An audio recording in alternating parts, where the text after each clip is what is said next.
മതി എന്നുള്ള രീതിയിലാണ് നമുക്ക് എന്നെ സജസ്റ്റ് ചെയ്തത്. അവള് കുറച്ച് ഉറപ്പാനൊക്കെ പറയില്ല, അവളെ വിളിക്കുന്നു പറഞ്ഞു. റെസ്റ്റോറന്റിൽ വെച്ച് ഒരു ഫാമിലി സെൽഫി എടുത്തു. ഞാൻ സ്വയം ആശ്വസിച്ചു, അവന്റെ പരിചയക്കാരായി. ഉറപ്പായിട്ടും പറയുന്നുണ്ടെന്ന് നമുക്ക് തന്നെ സ്വയം അറിയാം. അപ്പോൾ ഇത് നമ്മൾ പഠിച്ച് വന്ന് അവരെയും നമ്മൾ ഹാപ്പി ആക്കും എന്നുള്ള തോട്ടിലാണ് ഞാൻ വിചാരിക്കുന്നത്. ഇത്രയേ ഉള്ളൂ അതിൻ്റെ അകത്ത്. നമുക്ക് പറഞ്ഞു ഇനി വരച്ച ഇനിയും മിനിമം അങ്ങനെ പറഞ്ഞിട്ടുണ്ടല്ലേ, ശരിയാണ്. ഞാൻ ഒരു സിനിമ കണ്ടിട്ട് ഞാൻ ഇറങ്ങിപ്പോയ എന്റെ ഫുൾ ഫാമിലി ഉണ്ടായിരുന്നു. അപ്പോൾ സിനിമ കണ്ടിട്ട് ഞാനിങ്ങനെ പോവാണ്. അപ്പൊ ഇങ്ങനെ ബാക്കിൽ നിന്ന് മിയാന്ന് വിളിച്ചു. തിരിഞ്ഞു നോക്കിയപ്പോഴത്തേക്കും കുറച്ച് ക്യാമറയും കാര്യങ്ങളൊക്കെ ഉണ്ട്. അപ്പൊ ഞാൻ അവിടെ നടിയായിട്ടും അങ്ങനെ ഒന്നും പോയതല്ലേ.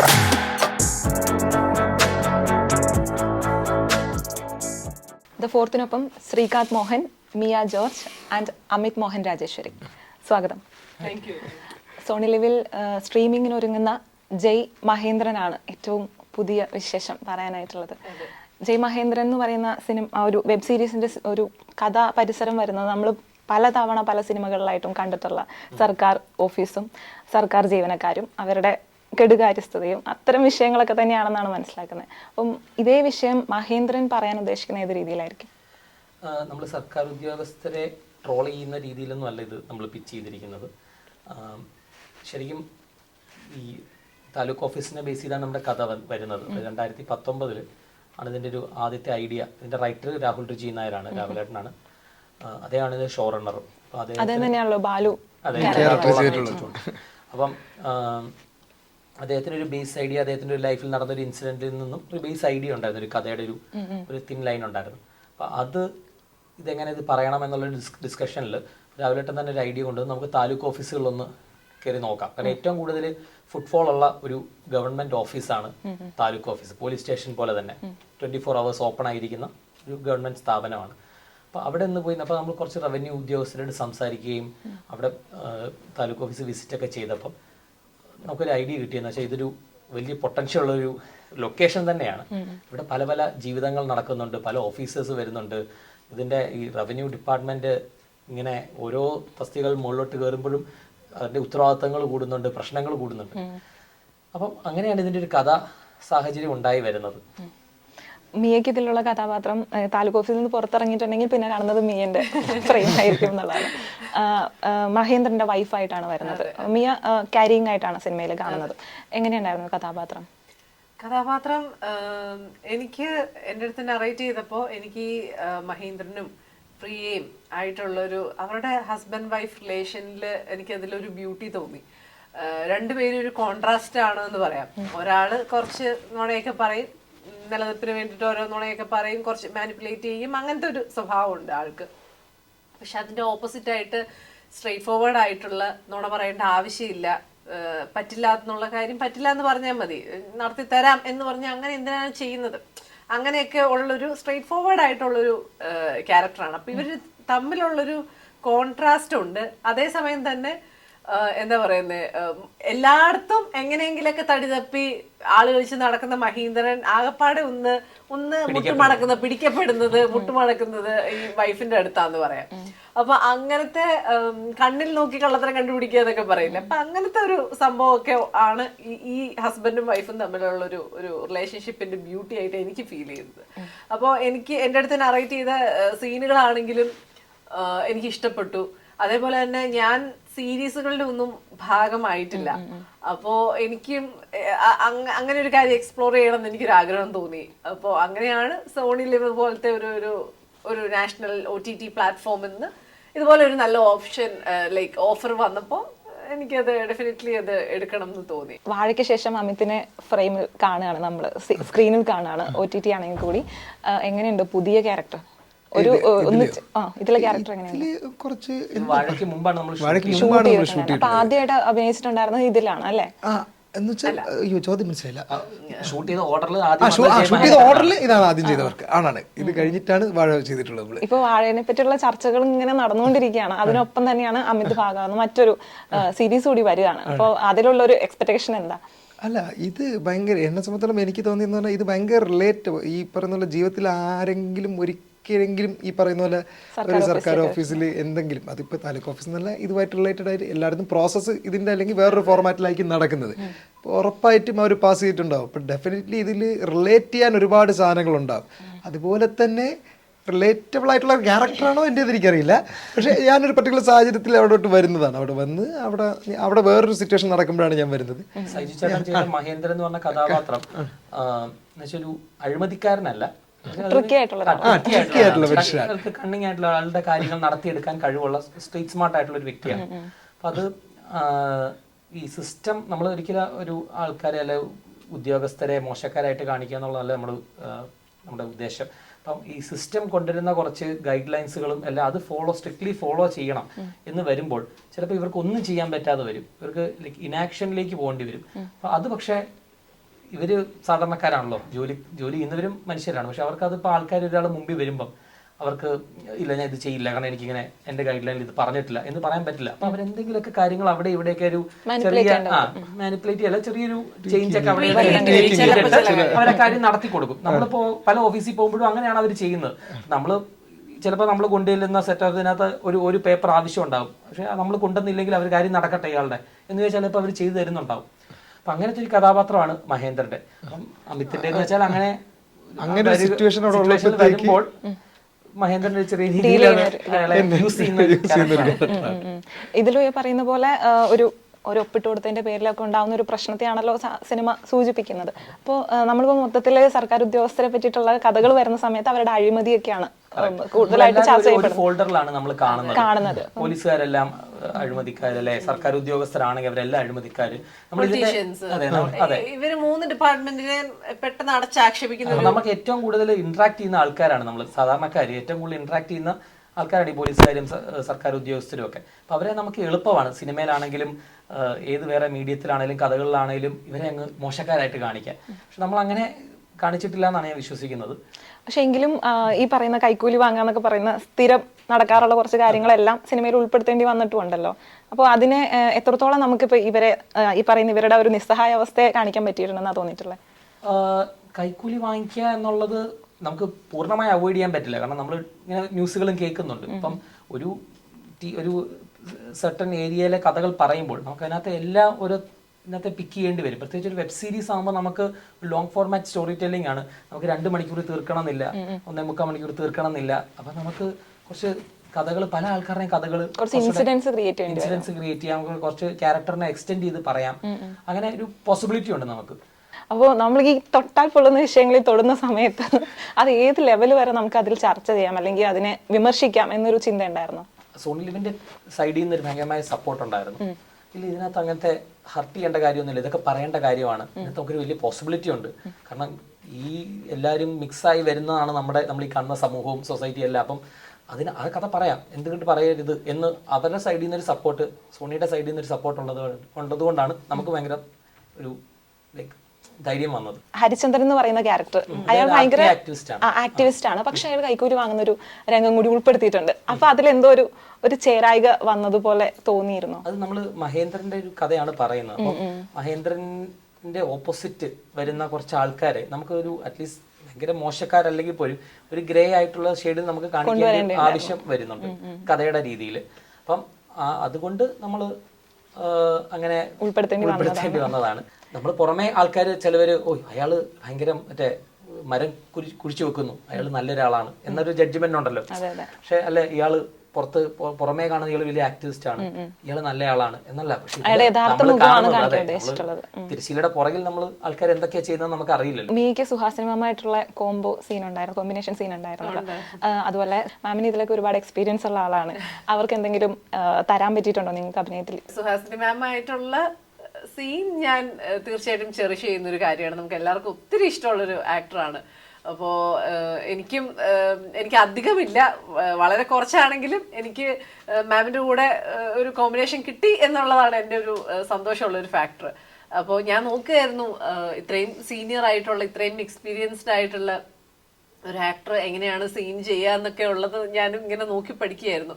അപ്പോൾ മാം ആണെങ്കിൽ ഒത്തിരി പ്രാവശ്യം ഡയലോഗൊക്കെ റിഹേഴ്സൽ ചെയ്ത് നമുക്കൊന്ന് ഡയലോഗ് പറഞ്ഞ് നോക്കാം എന്നൊക്കെ പറഞ്ഞ് നല്ലപോലെ ഡയലോഗൊക്കെ ആണെങ്കിൽ, കാരണം മാമിന് കുറച്ചും കൂടി ഒരു തമിഴ് ഇത് ഉള്ളത് കൊണ്ട് മലയാളം ഞാൻ പറയുന്നത് ശരിയാണോ, ഇതിങ്ങനെയല്ലേ പറയേണ്ടത്, അങ്ങനെയൊക്കെ ഉള്ളൊരു ഇങ്ങനെ പറഞ്ഞ് പറഞ്ഞ് പറഞ്ഞ് കറക്റ്റ് അല്ലേ എന്നിങ്ങനെ പ്രാക്ടീസ് ചെയ്തുകൊണ്ട് ഇരിക്കും. അപ്പോ എനിക്കത് അത്ഭുതം തോന്നി. ഇത്രയും എക്സ്പീരിയൻസ്ഡ് ആയിട്ടുള്ള ആള് ഇങ്ങനെ വറീഡായിട്ട് ഇത് പ്രാക്ടീസ് ചെയ്യാണല്ലോ, ഇവർക്കൊക്കെ ഇത് ഓക്കെ അല്ലേ, ഇവർക്ക് സെറ്റ് അല്ലേ എന്നുള്ള വിചാരത്തിലാണ് നമ്മളിരിക്കുന്നത്. പക്ഷെ ആ ഒരു പെർഫെക്ഷന് വേണ്ടിയിട്ടേ മാം എടുക്കുന്ന ആ ഒരു എഫേർട്ട് എനിക്ക് ഭയങ്കര അത്ഭുതം തോന്നി. എനിക്കും എന്റെ ഡയറക്ഷൻ ടീമിലുള്ള എല്ലാവർക്കും ഇത് ഭയങ്കര ഹംബ്ലിംഗ് എക്സ്പീരിയൻസ് ആയിരുന്നു. സുഹാസിനി മാം ആദ്യം തന്നെ ഇതിലേക്ക് തെരഞ്ഞെടുത്തത് അവരെ തന്നെയായിരുന്നു. കഥയില് ഇതിന്റെ ഒരു പ്രോസസ്സില് ഒരു പോയിന്റ് നമുക്കൊരു സ്ട്രോങ് വുമൺ ക്യാരക്ടറിന്റെ ആവശ്യമുണ്ട്. അത് കണ്ടിട്ടുണ്ടെങ്കിൽ അറിയാം. അപ്പം അത് നമ്മൾ അങ്ങനെ ആരെ കാസ്റ്റ് ചെയ്യാം എന്നുള്ളത് ആലോചിച്ചപ്പോൾ നമ്മൾ ടീമായിട്ട് ആലോചിച്ചപ്പോൾ വന്നൊരു ബെസ്റ്റ് ഓപ്ഷൻ ആയിട്ട് വന്നതാണ്. സുഹാസിനി മാമിനോട് നമ്മൾ കോൺടാക്ട് ചെയ്തപ്പോൾ നമുക്ക് ചെയ്യില്ലായിരിക്കും എന്നൊരു ചിന്തയോടെ നമ്മൾ പറയുന്നത് തന്നെ. അപ്പോൾ ഒരു സൂം കോൾ ഞങ്ങൾ വേണേൽ വരാമെന്ന് പറഞ്ഞപ്പോൾ വേണ്ട സൂം കോളിൽ കേൾക്കാം എന്നൊക്കെ പറഞ്ഞ് എന്നിട്ട് സൂം കോളിൽ നമ്മൾ കഥ പറഞ്ഞ് രാഹുലേട്ടനാണ് കഥ പറഞ്ഞത്. ഒരു 15-20 മിനിറ്റിൽ നമ്മൾ കഥ പറഞ്ഞ് തീർത്തപ്പോഴത്തേക്കും മാം ഇമീഡിയറ്റ്ലി പറഞ്ഞു, ഇതുപോലത്തെ സാധനങ്ങൾ നമ്മൾ കുറച്ച് നാളായല്ലേ കണ്ടിട്ട്, നമ്മൾ ഇത്രയൊരു എല്ലാ ലൈഫിൽ സ്ഥിരം നടക്കുന്ന ആൾക്കാരെ പോലെ ഒന്ന് ഫീൽ ചെയ്യുന്നുണ്ട്, കുറച്ച് റിലേറ്റബിൾ ആയിട്ടുള്ള കഥ കുറച്ച് നാളായാലേ നമ്മൾ കേട്ടിട്ട്, എന്തായാലും ചെയ്യാം എന്ന് പറഞ്ഞു. പിന്നെ ബാക്കിയാണ് ലോജിസ്റ്റിക്കൽ കാര്യങ്ങളൊക്കെ പിന്നെയാണ് തീരുമാനിച്ചത്. ഡേറ്റ്സിന്റെ കാര്യങ്ങളൊക്കെ പിന്നെ ഇങ്ങനെ നമ്മൾ ഡിസൈഡ് ചെയ്യുകയായിരുന്നു. അവര് സെറ്റിൽ വരിക, അവർ വന്നിട്ട് ഒരു രീതിയിലുള്ള നമ്മൾ പറയുന്ന പോലെ താരജാടകളോ ഒന്നുമില്ലാതെ നമ്മുടെ കൂടെ പുതിയതായിട്ട് ഒരാൾ ആക്ടർ വരുന്ന പോലെ പെരുമാറുക. പിന്നെ നമ്മളോട് ജസ്റ്റ് എത്ര മണിക്ക് തന്നെ സെറ്റിൽ റെഡി ആയിട്ട് വേണ്ടത്, ഫസ്റ്റ് ഷോട്ട് എപ്പോഴാണ് എന്ന് മാത്രമേ ചോദിക്കുകയുള്ളൂ. ഇപ്പം നമ്മൾ 8 മണിയെന്ന് പറഞ്ഞാൽ പിന്നെ എന്നോട് പറഞ്ഞത് ഇത് ഡയറക്ടറുടെ ജോലിയല്ല, ഞാൻ എപ്പോൾ ഇറങ്ങുന്നു, ഹോട്ടലിൽ നിന്ന് ഇറങ്ങുന്നു, എപ്പം കാരവനിൽ വരുന്നു, ഞാൻ റെഡി ആവുന്നു എന്നുള്ളത് നിങ്ങൾ ചിന്തിക്കേണ്ട, നിങ്ങൾ ടെൻഷൻ അടിക്കേണ്ട. ഞാൻ സെറ്റിൽ വരുന്നു, അത്ര നിങ്ങൾ ആലോചിക്കാവുള്ളൂ. നിങ്ങൾക്ക് എന്നെ 8 മണിക്കാണ് വേണ്ടതെങ്കിൽ അത് മാത്രം പറഞ്ഞാൽ മതി. ബാക്കി എൻ്റെ തലവേദനയാണ്, ഒരു ആർട്ടിസ്റ്റിൻ്റെ തലവേദനയാണ് ഞാൻ ഇപ്പം വരണം എന്നുള്ളത്. വന്നു കഴിഞ്ഞാൽ 6-6:30 ആകുമ്പോൾ വന്നു കഴിഞ്ഞാൽ നമ്മുടെ അസോസിയേറ്റ് ഡയറക്ടറുണ്ട് ബൽരാജിനെ കാരവനിലേക്ക് വിളിപ്പിച്ച് അന്നത്തെ സീനുകളെല്ലാം തമിഴിൽ എഴുതും. എന്നിട്ട് കാരവനിൽ ഇരുന്ന് ഇത് റിപ്പീറ്റഡ്ലി വായിച്ചുകൊണ്ടിരിക്കുക. എന്നിട്ട് ഇതിനകത്ത് മാമിൻ്റെ മോളായിട്ട് അഭിനയിച്ച ഒരു കുട്ടിയുണ്ട്. അപ്പം നമ്മളോടൊക്കെ റിക്വസ്റ്റ് ചെയ്യണം, ആ കുട്ടിയോടൊന്ന് പറയൂ, എൻ്റെ കൂടെ റിഹേഴ്സൽ ഒന്ന് ചെയ്യാൻ വരാൻ പറയൂ. നമ്മളറിയാം എന്താണിത്, മാമിൻ്റെ ഒരു സ്റ്റാറ്റസിലുള്ള ഒരാൾക്ക് ഓർഡർ ചെയ്യാം, ആ കുട്ടിയെ വിളിക്കൂ എന്ന് പറയാം. പക്ഷെ മാം അത്ര ഹംബിൾ നേച്ചറിലാണ് നമ്മളോടെല്ലാം പെരുമാറിയത്. അത് നമുക്ക് കാണുമ്പോഴും നമുക്ക് ശരിക്കും നമ്മൾ എത്ര 1-2 സിനിമയിൽ അഭിനയിച്ച് കഴിയുമ്പം അല്ല ഒരു സിനിമയിൽ അസിസ്റ്റന്റ് ഡയറക്ടർ ആകുമ്പോൾ നമുക്ക് പിന്നെ കൂട്ടുകാരുടെ ഷോർട്ട് ഫിലിമിൽ പോകുമ്പോൾ നമുക്ക് ചെയ്യും. പക്ഷെ മാം 40 കൊല്ലമായിട്ട് ഇത് ചെയ്യും. സിനിമയുടെ A to Z കണ്ടിട്ടുള്ള ഒരാള് മാം ഇങ്ങനെയാണ് എന്ന് പറയുമ്പോൾ നമുക്ക് അമിത് വാഴയ്ക്ക് ശേഷം ഇതുപോലെയാണോ പബ്ലിക്കിൽ ഇറങ്ങുമ്പോൾ ആളുകൾ തിരിച്ചറിയുന്നുണ്ട്? അമിത് ഭയങ്കര ഡൗൺ ടു എർത്ത് ആയിട്ടുള്ള ആളാണെന്ന് മനസ്സിലായി. ഫുൾ ടൈം ചിരിയാണ്. വെച്ച് ഒരു ഫാമിലി സെൽഫി എടുത്തു. ഞാൻ സ്വയം ആശ്വസിച്ച അവന്റെ പരിചയക്കാരായിരിക്കും, സിനിമ കണ്ട് ആരാധകരായവരാ. പറയുന്ന എക്സ്പീരിയൻസ് വാഴ ഇറങ്ങിയ ശേഷം ഒരുപാട് ആൾക്കാര് നമുക്ക് ഈ പറയുന്ന പോലെ നമുക്ക് ഒരുപാട് നല്ല അല്ല വാഴയിലുള്ള ചേട്ടനല്ലേ അതൊക്കെയാണ് ചോദിക്കുന്നത്. പക്ഷേ നമുക്ക് ആ ഒരു ഇപ്പൊ ഒരു കൂട്ടത്തിൽ ചെല്ലുമ്പോൾ നമുക്ക് റെക്കഗ്നീഷൻ കിട്ടുന്നുണ്ട്. വലിയ ഇഷ്ടപ്പെടുന്നവരുണ്ട്, ഇഷ്ടപ്പെടാത്തവരുണ്ട്. എല്ലാ പരിപാടികളും നമ്മൾ കേൾക്കുന്നുണ്ട്. അഭിപ്രായങ്ങൾ OTT വന്നതിന് ശേഷം പല അഭിപ്രായങ്ങളും തിയേറ്ററിൽ ഭയങ്കര നല്ല അഭിപ്രായമായിരുന്നു സിനിമയ്ക്ക് മൊത്തമായിട്ടും ഉണ്ടായിരുന്നത്. അപ്പൊ OTT അഭിപ്രായം മാറി വന്നപ്പോ പലതരത്തിലുള്ള ആളുകളല്ലേ, വേറെ അഭിപ്രായം വന്നപ്പോ എന്താ തോന്നി? അല്ല ഞാൻ അതാ പറഞ്ഞല്ലോ, ഇഷ്ടപ്പെടുന്നവരും ഇഷ്ടപ്പെടാത്തവരും ഉണ്ടാവും. നമ്മൾ ഒരു കാര്യം കാണുമ്പോൾ അഭിപ്രായം പറയാൻ ഉറപ്പായിട്ടും എല്ലാവർക്കും സ്വാതന്ത്ര്യമുണ്ട്. ഈ പറയുന്ന പോലെ തന്നെ നമ്മൾ ഇഷ്ടപ്പെടുന്ന, നമ്മൾ ഹാപ്പി ആയിട്ട് എടുക്കുന്ന പോലെ തന്നെ അത് അവരെ ഇഷ്ടപ്പെട്ടില്ല എന്നൊരാൾ പറയുമ്പോൾ നമ്മൾ അതും അക്സെപ്റ്റ് അക്സെപ്റ്റ് ചെയ്തിട്ട് അടുത്തൊരു പരിപാടി നമുക്ക് മുന്നോട്ട് വരുമ്പോഴത്തേക്ക് അവരെയും കൂടെ കൺവിൻസ് ചെയ്യണം. അടുത്ത് നമ്മൾ ഇനിയും ഞാനും ബഡ്ഡിങ് ആണ്, ഉറപ്പായിട്ടും ബഡ്ഡിങ് സ്റ്റേജിൽ നിൽക്കുന്ന ഒരു ആർട്ടിസ്റ്റാണ്. നമ്മളും പഠിച്ചു വരുന്നേ ഉള്ളൂ. ഒരുപാട് കുഞ്ഞു സാധനങ്ങൾ വാഴയിലാണെന്ന് തോന്നുന്നു ആദ്യമായിട്ട് ഒരു ത്രൂ ഔട്ട് പരിപാടി ചെയ്യുന്നത്. അപ്പം നമ്മളും ഇത് പഠിച്ചു വരുന്നേ ഉള്ളൂ. അപ്പോൾ ഉറപ്പായിട്ടും പോരായ്മകളുണ്ടെന്ന് നമുക്ക് തന്നെ സ്വയം അറിയാം. അപ്പോൾ ഇത് നമ്മൾ പഠിച്ച് വന്ന് അവരെയും നമ്മൾ ഹാപ്പി ആക്കും എന്നുള്ള തോട്ടിലാണ് ഞാൻ വിചാരിക്കുന്നത്. ഇത്രയേ ഉള്ളൂ അതിൻ്റെ അകത്ത്. അങ്ങനെ പറഞ്ഞിട്ടില്ലേ, ശരിയാണ്. ആദ്യം അഭിനയിക്കുന്നത് ഇതിലാണെന്നാണല്ലോ പറഞ്ഞത്, ജയ് മഹേന്ദ്രനില്. അപ്പം സിനിമയിലേക്കുള്ള വരവ് എങ്ങനെയാ? അയ്യോ, ഞാൻ പണ്ട് ചൈൽഡ് ആർട്ടിസ്റ്റാണ്. ഞാൻ ബെൻ ജോൺസൺ, ആണ്ടവൻ എന്നുള്ള പടങ്ങളിലെല്ലാം പണ്ട് മണിച്ചേൻ്റെ കുട്ടിക്കാലം അവതരിപ്പിച്ചിട്ടുണ്ട്. ഞാൻ പിന്നെ ഒരു 19 ഇയേഴ്സ് തൊട്ട് എനിക്ക് മേക്കിംഗ് ആയിരുന്നു ഇഷ്ടം. ഞാൻ 10 ഇയേഴ്സ് മേക്കിങ്ങിലായിരുന്നു. ഞാൻ സന്തോഷൻ സാറിൻ്റെ AD ആയിരുന്നു. അപ്പോൾ ഞാൻ സാറിൻ്റെ കൂടെ വർക്ക് ചെയ്തു. പിന്നെ ഏതൊരു പോയിന്റിൽ വീണ്ടും ഷിഫ്റ്റായി അഭിനയത്തിലോട്ട്. കഴിഞ്ഞ ലാസ്റ്റ് 4 years ആയിട്ട് വീണ്ടും അത് ഈ പറയുന്ന പോലെ കോരയൊക്കെ ഈ തോൽവി FC ഒക്കെ ശ്രീകാന്ത് ഒക്കെ വിളിച്ചിട്ടുണ്ട് അഭിനയിക്കാൻ. സിനിമയിലോട്ട്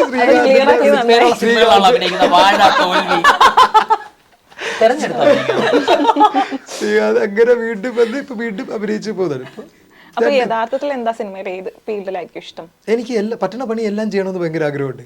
ഈ പറയുന്ന അഭിനയത്തിന്റെ പരിപാടി ഇപ്പോഴാണ് വീണ്ടും ഫിഗർ ഔട്ട് നോക്കിയത്. നമുക്ക് പണ്ട് വീട്ടുകാർ കൊണ്ടുപോകുന്നതാണ്, ഡെഫിനറ്റ്ലി അവർ കൊണ്ടുപോയിട്ട് ഇപ്പോൾ പോയി അവിടെ നിന്നില്ല, അവരുടെ ഇഷ്ടം നമ്മൾ ചെയ്യുക എന്നുള്ളതാണ്. അപ്പൊ അതിലായിരുന്നു. അപ്പൊ പണ്ട് നമുക്ക് അത് ആലോചിക്കാനുള്ള സെൻസ് ഇല്ല. അന്ന് നമുക്ക് ആകെ കിട്ടിയ ഒരു താല്പര്യം എന്ന് പറയുന്നത് ബിഹൈൻഡ് ദ ക്യാമറ മേക്കിംഗ് ആണ് നമുക്ക് താല്പര്യം തോന്നി. അപ്പം ഞാൻ അതിലോട്ട് പോയി വർക്ക് ചെയ്തു. പിന്നെ അതിൻ്റെ അകത്ത് ഡെഫിനറ്റ്ലി അതിൻ്റെ അകത്തുള്ള ബുദ്ധിമുട്ടുകൾ നിനക്ക് അറിയാമായിരിക്കുമല്ലോ, ഒരു സാധനം ഉണ്ടാക്കിയെടുക്കുന്ന ഒരു പ്രോജക്റ്റിൻ്റെ. അപ്പം അങ്ങനെ ഒരു പോയിന്റിൽ ഏതോ ഒരു പോയിന്റിൽ നിന്ന സമയത്ത് സന്തോഷൻ സാറാണ് എൻ്റെ അടുത്ത് പറഞ്ഞത്, എന്തുകൊണ്ട് അഭിനയിച്ചും കൂടെ നോക്കിക്കൂടെ, നിനക്ക് വീണ്ടും ഒന്ന് ശ്രമിച്ചു നോക്കി. റൈറ്റ് ടൈമിൽ എൻ്റെ ഫ്രണ്ട്സ് സബ്ഒറിജിൻസ് എന്ന് പറഞ്ഞ യൂട്യൂബ് ചാനൽ തുടങ്ങി. അപ്പം ഞാൻ ഫാലിമിയുടെ ഡയറക്ടർ നിതീഷ് സഹദേവാണ് തുടങ്ങിയത്. ഞാൻ നിതീഷിനെ വിളിച്ചിട്ട്, നിതീഷ് എനിക്കൊന്ന് അഭിനയിച്ച് നോക്കിയാൽ കൊള്ളാമെന്നുണ്ട്, എന്താ ചെയ്യേണ്ടത്? നീ പെട്ടി ബാഗ് കൊടുത്തിട്ട് നേരെ കൊച്ചി വാ എന്ന് പറഞ്ഞു. അത് റൈറ്റ് ടൈം, അതേ പറഞ്ഞത് റൈറ്റ് ടൈമിൽ ഓരോന്ന് കറക്റ്റ് നമുക്ക് ഫോളോ ചെയ്തത് കൊണ്ടാണ്. അങ്ങനെ ഹെൽപ്പ് ചെയ്യാൻ പല ആൾക്കാർ കറക്റ്റ് സമയത്ത് പോയിന്റിലുണ്ടായിരുന്നു. അത് കാരണം വീണ്ടും ഓക്കെ ഇപ്പം നമുക്ക് അഭിനയം ഭയങ്കര അതിനോടൊരു ഇഷ്ടം നമുക്ക് തോന്നുന്നുണ്ട് ഭയങ്കരമായിട്ട്.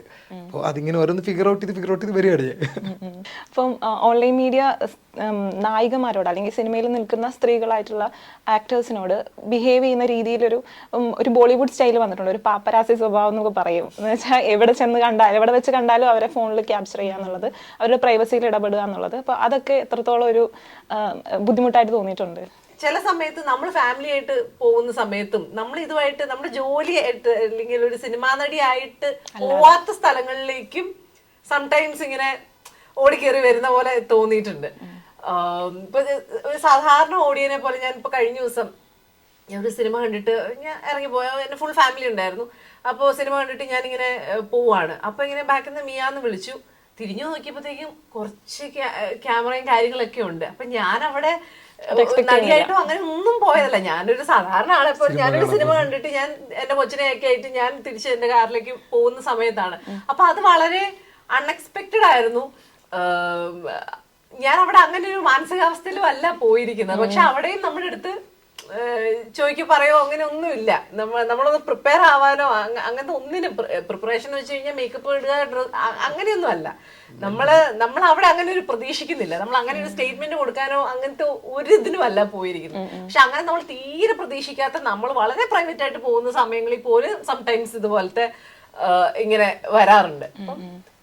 അവിടെയാണ് സംടൈംസ് അത് വേണ്ടായിരുന്നു അത് എന്ന് തോന്നിയിട്ടുള്ളത്. എങ്കിലും മോശമായിട്ടുള്ള റെസ്പോൺസ് കണ്ടിട്ടില്ല. വർക്കായിട്ട് റിലേറ്റഡ് ആയിട്ട് വരുമ്പോഴത്തേക്കും നമ്മൾ അത് എക്സ്പെക്റ്റഡ് ആണ്, റെഡി ആയിട്ടാണ്, മാനസികമായിട്ട് നമ്മൾ റെഡി ആയിട്ട് ചോദിക്കുന്ന എല്ലാത്തിനും ആൻസർ പറയാൻ വേണ്ടിട്ട് തന്നെയാണ് ഇരിക്കുന്നത്. നീ അങ്ങനെ മോശമായിട്ട് പെരുമാറില്ല, അങ്ങനെയാണെങ്കിൽ നമ്മുടെ സെറ്റിലൊക്കെ പെരുമാറുകയാണ്. ഇല്ല ഇവരുടെ അല്ല ഇവരായിട്ടാണെങ്കിലും നമ്മുടെ ജയ് മഹീന്ദ്രന്റെ സെറ്റില് എനിക്ക് വളരെ എന്താ പറയുന്നത്, ഇരുത്തിക്കൊണ്ട് പറയുമല്ല, എനിക്ക് വളരെ എന്താ പറയാ ഫേവറേറ്റ് ആയിട്ടുള്ളൊരു സെറ്റാന്ന് തന്നെ പറയേണ്ടി വരും കേട്ടോ. ഇവർക്ക് ഒരിക്കലും ഒരു മുഷിച്ചിൽ ഉണ്ടാക്കേണ്ട ഒരു കാര്യം പോലും ഇവരാരും ഉണ്ടാക്കിയിട്ടില്ല. മുഷിച്ചിൽ ഉണ്ടാക്കിയില്ല എന്നുള്ളത് മാത്രമല്ല, പാമ്പർ ഇതൊന്നും കൂടെ വേണമെങ്കിൽ പറയേണ്ടി വരും. വളരെ നല്ല സെറ്റായിരുന്നു, പറയാതിരിക്കാൻ പറ്റത്തില്ല. ആക്ടിങ്ങിലേക്ക് വരുമ്പം ശ്രീകാന്ത് ഡയറക്ടർ എങ്ങനെയുണ്ട്? ശ്രീകാന്ത് അടിപൊളിയാണ്, നമ്മൾ ഭയങ്കര കംഫർട്ടാണ്, നമ്മൾ കംഫർട്ടബിൾ ആക്കും. ഇതിലോട്ട് വരുന്നതിന് മുമ്പേ നമുക്ക് തമ്മിൽ നേരത്തെ അറിയാം. നമ്മൾ നേരത്തെ ഒരു പടം വർക്ക് ചെയ്തിട്ടുണ്ട്, തോൽവി FC എന്ന് പറഞ്ഞ ജോർജ് വരെ ഡയറക്ട് ചെയ്ത പടത്തിൽ ശ്രീകാന്ത് ആയിരുന്നു ചീഫ് അസോസിയേറ്റ്. അതിൻ്റെ അകത്ത് നമ്മൾ രണ്ടുമാണ് അഭിനയിച്ചിട്ടുള്ളത് കോമ്പിനേഷൻസ്. അപ്പോൾ നമ്മൾ തമ്മിൽ അന്നേ ഉള്ള ബന്ധമാണ്, ഒരു 3-4 years ആയിട്ട് നമുക്ക് അറിയാം അങ്ങോട്ടും ഇങ്ങോട്ടും. അപ്പോൾ അത് ഭയങ്കരമായിട്ട് നമ്മൾ ഹെൽപ്പ് ചെയ്യും. നമ്മൾ അവൻ്റെ സെറ്റിലോട്ട് ചെല്ലുമ്പോൾ അവന് നമ്മൾ എങ്ങനെ പെരുമാറുന്നു, നമ്മൾ ഏത് ലെവലിൽ ചെയ്യുന്നു, അവന് അതും വളരെ വ്യക്തമായിട്ട് ജഡ്ജ്മെന്റ് ഉണ്ടാകും. അപ്പം നമ്മളൊരു കാര്യം ഇന്ന രീതിയിൽ തെറ്റായിട്ട് പറഞ്ഞാൽ അവൻ വന്ന് പറയും, അളി അതല്ല, ഇങ്ങനെയാണ് സംഭവം, നീ അതൊന്ന് കുറച്ച് വന്ന സീൻ, അമിത്തിന്റെ സീനിൽ സൈചേട്ടനുണ്ട് ഓപ്പോസിറ്റ്. അപ്പം ഒരു ഫസ്റ്റ് വൈഡൊക്കെ വെച്ച് കഴിഞ്ഞപ്പോൾ സൈചേട്ടൻ എന്നെ ഇങ്ങനെ വരാൻ പറഞ്ഞപ്പോൾ ഞാൻ മാറി സൈഡിൽ നിന്നപ്പോഴത്തേക്കും പറഞ്ഞു, അവൻ കൊള്ളാം, അടിപൊളിയായിട്ട് ചെയ്യുന്നുണ്ട്, എന്തൊക്കെ ചെയ്യുന്നുണ്ട്, ചെറിയ സീനല്ലേ, നന്നായിട്ട് പെർഫോം ചെയ്യുന്നുണ്ട് എന്നൊക്കെ പറഞ്ഞ് ഞാൻ അടുത്ത് വന്നു, കൊള്ളാന്ന് പറഞ്ഞു, ചെയ്തു. അല്ല അതുകൊണ്ട് പിന്നെ ഈ പറഞ്ഞ സൈചേട്ടൻ നോട്ടീസ് ചെയ്തു. അല്ല നമുക്ക് അപ്പോൾ ശ്രീകാന്തപുരത്തിന് രാവിലെ ആയാലും നമുക്ക് എല്ലാവരും ട്രിവാൻഡ്രത്തുള്ളതാണ്, നമുക്ക് അറിയാം, നേരത്തെ നമ്മളെല്ലാവരും നേരത്തെ പരിചയപ്പെട്ടിട്ടുള്ള ആൾക്കാരാണ്. അപ്പോൾ അതിൻ്റെ ഒരു ഭയങ്കര ഡെഫിനറ്റ്ലി ഒരു കംഫർട്ട് സ്പേസ് തരുമ്പോൾ നമുക്കും ഡെഫിനറ്റ്ലി എന്തെങ്കിലുമൊക്കെ ചെയ്യാം എന്ന് തോന്നും. അതിൽ തന്നെ നമുക്ക് വേണ്ട നമ്മൾ എങ്ങനെ ടോൺ ഡൗൺ ചെയ്യണമെന്നും അവർക്കറിയാം. അപ്പോൾ നമുക്ക് അത് പ്രശ്നമില്ല, ആ ഓളത്തിലങ്ങ് പൊക്കോളും. ഒരു മുഴുനീള ശ്രദ്ധിക്കപ്പെടുന്ന ക്യാരക്ടർ വാഴയിൽ വരുന്ന സമയത്ത് അത്രയും ഒരു കൂട്ടുകാരുടെ ഇടയിൽ നിന്നുള്ള ഒരു ബഹളമാണല്ലോ, അത് നമുക്ക് ഉറപ്പായിട്ടും നമ്മൾ സ്ക്രീനിൽ കാണുന്ന ആ ഒരു വൈബ് നിങ്ങളുടെ ഉള്ളിൽ അവിടെ ഉണ്ടാവും എന്ന് നമ്മൾ ഊഹിക്കാണ്. എങ്ങനെയുണ്ടായിരുന്നു സെറ്റ്? അതും ഇതേപോലെ തന്നെയാണ്, വർഷങ്ങളായിട്ട് അറിയുന്നവരാണ് എല്ലാവരും എന്ന് പറഞ്ഞാൽ അഭിനയിച്ചവരും നമ്മൾ 5 പേർക്കും 6 പേർക്കും നേരത്തെ ഒരു 1.5 ചില സാഫും അനുവും മാത്രമാണ് മേ ബി ലാസ്റ്റ് ആയിട്ട് വന്ന് ഒരു അതും 1.5 ഇയേഴ്സോളം നമുക്കറിയാം. ബാക്കിയെല്ലാം എനിക്ക് എങ്ങനെ പോയാലും 6-7 ഇയേഴ്സ് ആയിട്ട് നമുക്കറിയാം. വർക്ക് ചെയ്ത് ബാക്ക് എൻഡിൽ വർക്ക് ചെയ്ത ഡയറക്ടറെ എനിക്കറിയാം, റൈറ്ററെ എനിക്കറിയാം, ക്യാമറ ടീം വർക്ക് ചെയ്ത് ഇതെല്ലാം നമുക്ക് എത്രയോ വർഷങ്ങളായിട്ട് 2013 തൊട്ട് പരിചയമുള്ള ആൾക്കാർ. അതുകൊണ്ട് അത് ഇതേപോലെ തന്നെ വേറൊരു മൂഡാണത്, അത് ഭയങ്കര ഹാപ്പനിക്കാണത് സെറ്റ്. മിയെ പറ്റി കാണുമ്പോൾ ഒരു ചോദ്യം ചോദിക്കണമെന്നുണ്ടായിരുന്നു. അതായത് കുറച്ച് നാളുകൾക്ക് ശേഷം മിയെ സ്ക്രീനിൽ കണ്ടത് മമ്മൂക്കയുടെ ഒരു ഇന്റർവ്യൂ എടുക്കുന്നതായിട്ടായിരുന്നു. അപ്പോൾ അത് കണ്ടപ്പോൾ ഭയങ്കരമായിട്ട് അത്ഭുതം തോന്നി, എങ്ങനെ നിങ്ങൾ രണ്ടുപേരും ഒരുമിച്ചൊരു സ്ക്രീനിൽ വരുന്നു എന്നതിൽ. അപ്പോൾ അത് അന്വേഷിച്ചപ്പോഴാണ് അറിഞ്ഞ് മമ്മൂക്ക തന്നെയാണ് മിയെ അതിനകത്തേക്ക് റിക്വസ്റ്റ് ചെയ്യുന്നത്. ഒരു ഇന്റർവ്യൂവർ എന്ന നിലയ്ക്ക് എന്തൊക്കെ പ്രിപ്പറേഷൻസ് ആയിരുന്നു എടുത്തിട്ടുണ്ടായിരുന്നു? അയ്യോ, എനിക്ക് ഒരു പരിചയമില്ലാത്ത പരിപാടിയാണ്. എപ്പോഴും ഒരാൾ നമ്മുടെ ഓപ്പോസിറ്റ് ഇരുന്ന് നമ്മളോട് ചോദ്യങ്ങൾ ചോദിക്കുന്നു, നമ്മൾ ഉത്തരങ്ങൾ പറയുന്നു എന്നുള്ളൊരു പരിപാടി അല്ലാതെ ഈ ചെയറിൽ ഇരുന്നിട്ടുണ്ടായിരുന്നു. അതെ, ഹോട്ട് സീറ്റ് ആണ്. അയ്യോ, നമ്മളിവിടെ ഇരിക്കുന്ന ആക്ച്വലി പിന്നെ എളുപ്പമാണെന്ന് എനിക്ക് തോന്നുന്നു. കാരണം നമ്മൾ നമ്മുടെ കാര്യങ്ങൾ സത്യസന്ധമായിട്ട് പറയുവാണല്ലോ. ഇതിപ്പം അപ്പുറത്തെ ഒരു നല്ല വ്യക്തിയെ കൊണ്ടിരുത്തിയിട്ട് അദ്ദേഹം അതെ നമ്മൾ ചോദിക്കല്ലേ, അങ്ങനല്ല. എനിക്ക് മമ്മൂക്ക ഒരു വലിയ സംഭവമാണ്. അപ്പൊ മമ്മൂക്കയുടെ അടുത്ത് എന്താ പറയുന്നേ, അദ്ദേഹം ബോറടിക്കാത്ത ചോദ്യങ്ങൾ ചോദിക്കണം. ഇപ്പൊ എന്ത് കൗണ്ടറും ഉണ്ടാകാനുള്ള സാധ്യതയുണ്ട് മമ്മൂക്കയുടെ അടുത്ത്. അപ്പൊ എനിക്ക് ഭയങ്കര ടെൻഷനായിരുന്നു. അയ്യോ, നമ്മള് ഇതുപോലത്തെ ഒരു വ്യക്തിയെ കൊണ്ടിരുത്തിയിട്ട് എനിക്ക് കിട്ടിയ ഒരു ചാൻസ് ആണ്. അപ്പോ ഞാൻ അല്ലാതെയൊക്കെ വർത്താനം പറയും, ഇന്ററാക്ട് ചെയ്തിട്ടൊക്കെ ഉണ്ട്. ഇപ്പൊ മമ്മൂക്കയുടെ പെങ്ങളായിട്ട് ഞാൻ പരോൾ എന്ന് പറഞ്ഞൊരു ഫിലിമൊക്കെ ചെയ്തിട്ടുണ്ട്. അപ്പൊ അങ്ങനെ വർത്താനമൊക്കെ പറഞ്ഞിട്ടുണ്ട്. പക്ഷെ ഇതൊരു ഇന്റർവ്യൂ എന്ന് പറയുന്ന ഒരു കാര്യം, ഒരു ടാസ്ക് ആയിട്ട് വരുമ്പോഴത്തേക്ക് അത് ഒരു ഡീസന്റ് ആയിട്ട് വരണം എന്നുള്ളത് എനിക്കൊരു ആഗ്രഹമായിരുന്നു. അപ്പൊ ഞാൻ കുറെ ഇരുന്ന് എനിക്ക് ടെൻഷനായി സത്യം പറഞ്ഞു കഴിഞ്ഞാൽ. അയ്യോ, എന്ത് ചോദിക്കും, എന്ത് പറയും എന്നൊക്കെ ഉള്ള രീതിയിൽ ഞാനിരുന്ന് പഠിക്കുകയാണ്. മമ്മൂക്കയുടെ ഓരോ സിനിമകളും ഞാൻ ഇങ്ങനെ സിനിമ ഞാൻ ഇങ്ങനെ ഫിൽമോഗ്രഫി ഒക്കെ വായിക്കുന്നു. ഇങ്ങനെ കുറെയൊക്കെ ഞാൻ ഓർമ്മ പുതുക്കി എടുക്കുക എന്തൊക്കെയാണ് ചോദിക്കുന്നത്. ചില കാര്യങ്ങളൊക്കെ ഞാൻ നോട്ട് ചെയ്തൊക്കെ വെച്ച് നോട്ടിലൊക്കെ ചെയ്ത് വെച്ചിട്ട് ഫോണൊക്കെ നൈസായിട്ട് ഇവിടെ വെച്ചിട്ട് എന്തെങ്കിലും മറന്നുപോയി കഴിഞ്ഞാൽ ഉടനെ നോക്കാതെ വിചാരിച്ചാൽ ഇങ്ങനെയൊക്കെ വെച്ചിട്ട് ഒളിച്ചൊക്കെ വെച്ചിട്ട് ഞാൻ ഇരുന്നു. പക്ഷെ മമ്മൂക്ക ഇങ്ങോട്ട് എന്നെ കൂളാക്കായിരുന്നു. എനിക്ക് ചായ വേണോ എന്നൊക്കെ ചോദിച്ച് വളരെ മമ്മൂക്കയ്ക്കും ആഗ്രഹിച്ചത് ഒരു സീരിയസ് ടോക്ക് അല്ലായിരുന്നു, ഒരു ഫ്രണ്ട്ലി ടോക്ക് മതി എന്നുള്ള രീതിയിലാണ് മമ്മൂക്ക എന്നെ സജസ്റ്റ് ചെയ്തത്. അവള് കുറച്ച് വർത്താനൊക്കെ പറയില്ല, അവളെ വിളിക്കുമെന്ന് പറഞ്ഞത്. അപ്പോ മമ്മൂക്ക എന്നെ കൂളാക്കി ജസ്റ്റ് നോർമൽ കാഷ്വൽ വർത്താനം, എന്ത് പറയുന്നു കൊച്ചെന്ത് പറയുന്നു, അങ്ങനെയൊക്കെയുള്ള നോർമൽ കാഷ്വൽ ആയിട്ട് വർത്താനം തുടങ്ങി. ഓക്കെ, എന്നാൽ നമുക്ക് തുടങ്ങാം. ഓക്കെ എന്ന് പറഞ്ഞിട്ട് ചുമ്മാ മിണ്ടിക്കൊണ്ടിരുന്നിടത്തൊന്നും എന്നെ പെട്ടെന്ന് അങ്ങോട്ട് തുടങ്ങുക ചെയ്തത്. സത്യം പറഞ്ഞു കഴിഞ്ഞാൽ ഞാൻ പ്ലാൻ ചെയ്ത ഒരു കാര്യം പോലും ഞാൻ ചോദിച്ചിട്ടില്ല. ഇങ്ങനെ ആ ഫ്ലോയിൽ ഇങ്ങനെ വർത്താനം പറഞ്ഞുകൊണ്ടിരുന്നപ്പോ ഞാൻ ഒരു കാര്യം എന്തോ മെൻഷൻ ചെയ്തു, മമ്മൂക്ക ആൻസർ പറഞ്ഞു. പിന്നെ മമ്മൂക്ക പറഞ്ഞ ആൻസറിന്റെ അകത്ത് ഞാൻ എന്റെ സംശയം ചോദിച്ചു. അങ്ങനെ ഒരു ഗിവ് ആൻഡ് ടേക്ക് ആയിട്ട് മൊത്തത്തിൽ പോയി. ഞാൻ തന്നെ ആ ഇന്റർവ്യൂ എത്ര പ്രാവശ്യം കണ്ടെന്നറിയാമോ? എനിക്ക് എന്റെ പകുതി എത്തി കാണത്തില്ല. എന്നാലും എനിക്കത് ഭയങ്കര ഞാൻ ചെറിഷ് ചെയ്യുന്ന ഒരു കാര്യമാണ്. ഞാൻ ഒരു ഭയങ്കര മമ്മൂക്ക ഫാനും കൂടെയാണ്. അപ്പൊ എനിക്കത് ഭയങ്കര ഒരു എന്താ പറയാ സന്തോഷമുള്ളൊരു മൊമെന്റ് ആണ്. എനിക്ക് അത്രയും ടൈം ഞാൻ മറ്റേ നമ്മൾ ഇന്ററാക്ട് ചെയ്തെന്ന് പറഞ്ഞാലും അതൊരു ഡോക്യുമെന്റ് ചെയ്യപ്പെട്ടിട്ടില്ലല്ലോ. നമ്മൾ വർത്താനം പറഞ്ഞിട്ടുണ്ട്, അതൊക്കെ ഉണ്ട്. അത് നമ്മുടെ പേഴ്സണലായിട്ട് നമ്മുടെ ഓർമ്മയിലുള്ള കാര്യം, നമ്മുടെ മനസ്സിലുള്ള കാര്യമാണ്. ഇതിങ്ങനെ കറക്റ്റ് ആയിട്ട് ഇങ്ങനെ ക്യാമറയൊക്കെ വെച്ച് ഞാൻ വർത്താനം പറയുന്നതൊക്കെ ഇങ്ങനെ ഷൂട്ട് ചെയ്ത് വെച്ചിരിക്കല്ലോ. അപ്പൊ എനിക്കത് ഭയങ്കരമായിട്ട് ഇന്ന് ഞാൻ വീണ്ടും പോയി കാണുമെന്ന് എന്നെ ഓർമ്മിപ്പിച്ചു. ഞാൻ പോയിരുന്നു കാണും, ഉറപ്പായിട്ടൊന്ന് പോയി. ശ്രീകാന്ത് സുരേഷ് കൃഷ്ണയുടെ കഥാപാത്രമാണ് മറ്റൊരു. ഇപ്പൊ അത് കൺവിൻസിങ് സ്റ്റാർ എന്നുള്ള ആ പേരിന് അതുപോലെ തന്നെ യോജിക്കുന്ന ഒരു ക്യാരക്ടറാണ് അദ്ദേഹത്തിന് കിട്ടിയിട്ടുള്ളതും കൂടി തോന്നുന്നു. സൂപ്പർ അല്ലായിരുന്നു? ഇതില് കുറച്ചും കൂടി കൺവിൻസിങ് ആണ്. അദ്ദേഹം പറയുന്ന എല്ലാ കാര്യങ്ങളിലും ആ ഒരു സ്വഭാവം ഉണ്ടെന്നാണ് തോന്നിയിട്ടുള്ളത്. അത് ശരിക്കും ഈ പറഞ്ഞ ട്രെൻഡ് വരുന്നതിന് മുന്നേ എഴുതിയിട്ടുള്ളത്. എന്തുകൊണ്ടാണ് അദ്ദേഹത്തിന് അങ്ങനത്തെ റോളുകൾ മാത്രം കൊടുക്കുന്നത്?